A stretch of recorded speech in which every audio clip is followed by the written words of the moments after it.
Good morning. Giving my contacts a little bit of a rest. Hey, so what does that $104 million NAR settlement really mean to you as a consumer? We'll be talking about that as well as Best Buy planning on closing 24 stores. I always wondered every time I went in there, I was like, we'll talk about more about that and the harbinger of what that could be. Four things you need to do before you move.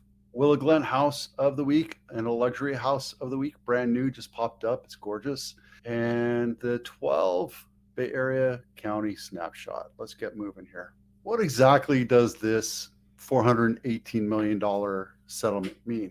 Now, if you go back to it, break it down of this $418 million. Whoever the other plaintiffs are, I don't know. But when we broke it down for the St. Louis lawsuit, that was 1.8 billion, which is being contested right now. I just assumed it was 20%, and that lawyer would get 300 and something million dollars, which is just huge. And then the plaintiffs, which were like 250,000 of them, got a whopping $5,000 or $6,000 pre-tax. Now, I'm not besmirching this. I'm telling you that this is something that's good. We just have to make sure that it's good for everyone, the consumers especially. Now, the sellers are definitely making out, right? And here it says 6% is going away. It's never been 6%. We suggest 6%. We negotiate from there. And typically we get a number somewhere between 5 and 6 or sometimes 4, depending on what they want and what services they want. So it's very negotiable. It's never not been negotiable. The lawsuit was about how are we going to pay the broker on the buyer's end, the buyer's agent broker. And honestly, the system worked. There was a lot of greed and broken feelings, and this is going to make it very difficult for people to continue moving forward. Now, here it says paying 6%. Absolutely has never been a standard. At certain brokerages I worked at before, they required me to get management approval if it went anything below a certain percentage, which is the reason why I became a broker for myself, so I can dictate those terms and negotiate appropriately for my clients, whether they're the seller or the buyer. The seller might be saving some, but not really, because if they say that they're not going to do any or offer any broker commission, the new law states that if you're a buyer and you want to work with me, a licensed real estate agent / broker, or anybody else in the state or the nation, you have to sign a buyer broker agreement, which means that you're going to have to agree to pay 2.5%, 3% of the sales price if the seller's not willing to come up with that, which hurts the buyer. Now, this is a whole lot of what's going on, right? Who does it really hurt? It could hurt the buyer. It's going to hurt for sure first-time home buyers. It's going to hurt VA buyers, because VA buyers are not allowed to pay anything out of pocket other than down payment and whatever basic closing costs there are. We write offers with concessions to credit the buyer from the seller to help with closing costs and other things, special repairs, some certain upgrades, et cetera, et cetera. Now, on top of that, we're going to ask the seller to commit to paying on top of that the 2.5% or 3%, whatever it is that's inside the agreement. Otherwise, there can't be a deal. That's just the way it is. And when you look at it from a competitive standpoint, if you're a VA buyer and you need the seller to pay the buyer's agent commission, and then somebody else comes in and says, that's okay, I got my buyer's agent and everything else is equal, you're at a competitive disadvantage now as a VA buyer. So there's a lot more folds to unfold here. We'll keep on talking about this every week until we figure it out. Again, this isn't put into law yet. The judge has not confirmed this settlement.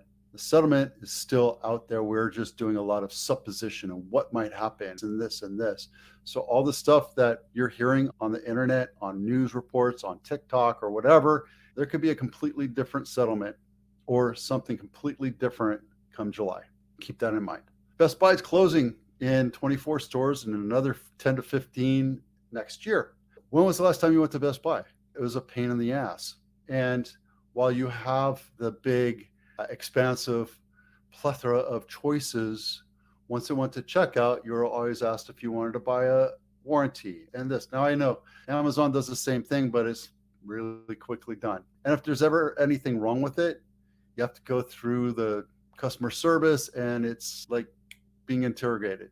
What'd you do to it? What's wrong with it? Nah, it's just a pain in the ass.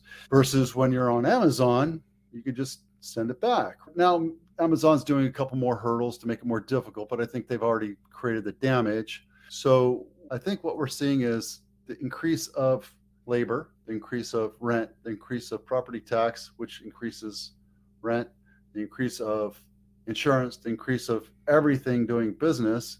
Best Buy's probably going to close down, just like the other places. Now, what does this really mean in the big picture? I mentioned it in my Facebook post, and a couple people popped up with Circuit City and Good Guys and all these other companies that went the wayside back in 2000. Good Guys were gone a lot earlier than that. That was one of the signs that collapsed that retail industry on top of our housing industry that collapsed. Now, if you remember 2008, 2009, all the way up to 2012, it was the toxic loans. It upset a lot of different things. It made credit and cash very tight, and a lot of companies failed. The reason why Best Buy is failing is because its big box is no longer really necessary, because all the small stuff that you would go to, like Fry's Electronics, you can get that online now. And you don't have to go to Amazon. You can go to anywhere. The Best Buy model tried to make it work so that you had warehousing as the retail outlet. You can buy and pick up. And if you want extra stuff, we can have it shipped to you, or they can have it shipped to you, or you can come back and pick it up. You have a little place to do a testing ground, just like the Apple model. I don't know, call me crazy. I think Best Buy still has a lot of options that are out there. They just have to really refocus and try to not rebrand themselves, because they have a great brand. I'd like to see them do something with it before they absolutely go chapter 13. There you go. All right. 4 things you need to do before you move. Well, there's a lot of things. You need to pack, you need to clean, you need But what are you going to do with all that paperwork? Now, you probably, and I see this in every house that I go into, probably have one of those 4-drawer steel cabinets full of junk and paperwork. Go through it, get rid of it, burn it, shred it, throw it away, recycle it. Doesn't matter. Get rid of it. You don't need it. If it's over 7 years old, get rid of it. If it's over 3 years old, get rid of it. And if it's something you really think you need, scan it, put it into a hard drive in the clothes, and have a redundant copy of it, just like you do your photos.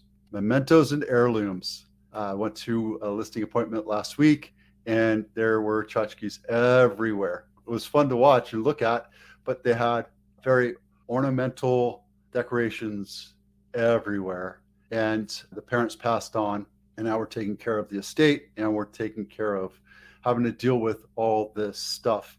If it's something people want, absolutely. If it's something your aunt gave you a 200-year-old, 150-year-old china cabinet and it doesn't really fit your needs, sign it or give it to somebody else in the family that might want it, right? Because at the end of the day, it's keep it within the family first. And then if nobody wants it, sell it. I know it means a lot to people, like the heirloom chandelier. If it doesn't fit your needs, get rid of it, because it's just an extra thing that you have to tote along with you for the rest of your life, so that your children have to take care of it. And if they don't see the value in it, they're surely going to get rid of it. Clothes. Well, I tell you what, I've been shredding clothes, getting rid of stuff, mostly because I've lost 10% of my weight. I have to get new clothes, but there's stuff that just gets old. I buy stuff that's not like super high fashion.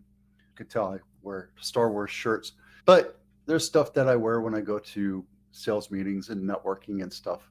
And if it's older and decayed, get rid of it. You have holes in your socks. Now, that said, this sweater right here is a great sweater. And I want to say it's 25, 30 years old. I still wear it when it's super cold. It's one of my layers. It's a great sweater. It's comfortable. It's homey. So there you go. Oh, this is a big one, guys. I don't know if you've ever seen my rant on movers, but movers are super freaking expensive. And if you're moving across country or across town, they're going to cost you at least $10,000, if not more. Chances are your furniture in your house that you have right now probably not going to fit in the next house that you move to. Either you're shrinking or getting bigger, or you have different angles or rooms. Like I've always struggled with my family room because all the furniture we have just doesn't fit right. because originally the couch was in another room. And anyway, it just doesn't fit. But I've also had 3 kids, multiple parties, 2 dogs, destroy all my furniture, right? Through hair, dander, slobber, whatever, spilt milk, spilt this, spilt everything in my house. When I move is going to the garbage or going to Goodwill or going to the Home Habitat for Humanity's restore, or my friends will get it because I don't want it. Same thing with my tools. If I'm moving across country, I can buy new tools. I'm going to give up my tools, sell it if I can, but I don't need all these tools. I'm getting older, slower, and I don't need to do all this stuff. Lots of little things. The tables we have, they're awesome. This desk is awesome, but I can just go to wherever I am going and buy a new desk. And quite frankly, you can buy them for $200 or $300 now. So unless you have a really fancy desk, get rid of it, give it to somebody that could use it. Enough of that. Okay, Glen House of the Week. This is 975 Longley, not my listing, 4-bedroom, 2-bath, built in 2001. But if you look at it, you kind of question, holy cow, is this really 2001? But you look at everything in this house and it just screams 1900s. This is an old craftsman style house that was been rebuilt, beautiful, completely done really well, gorgeous house. And the reason why I brought this to your attention is because it is very close to downtown, very close. This is downtown Lincoln right here, or downtown Willow Glen, Lincoln Ave, and you can stumble there and stumble back. It's a great little house. So if you're interested in looking at it, let me know. And this one right here, Elena App, again, not my listing, 5-bedroom, 4-bath, 12,440 square feet, built in 1995. This thing is a castle. It's gorgeous. Spanish style revival. I don't really care for the front, but it's just everything about it is gorgeous inside. I bet they didn't even have to stage this house because it's just so well appointed. Everything has a place. See, that's an office, right? That's gorgeous. Sliding walls right there. That's pretty awesome. I like that. All right, there you go. Okay, $33.37 million. If you're interested in this in any way, shape, or form, let me know. Happy to show it to you. All right, quick snapshot. We're not doing a whole lot.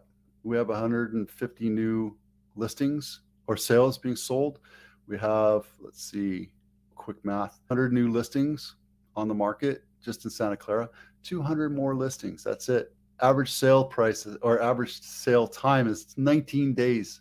This is the average, but really well-priced position promoted homes sell in 5 to 7 days. It's crazy. And it's going for 5% over list price. The only other there's 2 other highest ones. San Francisco's catching up. It's funny. It went down for last year and now it's catching back up. The average sales price right now is 2.11, which is almost as much as Santa Clara County. Same thing with Alameda. We're San Mateo, 102. That's the most expensive place to live in the Bay Area, and the least expensive is Solano. If you can't afford to live in Silicon Valley, think about driving. Today we talked about what the lawsuit means to you. Best Buy's closing, 24 stores, and then another 10 to 15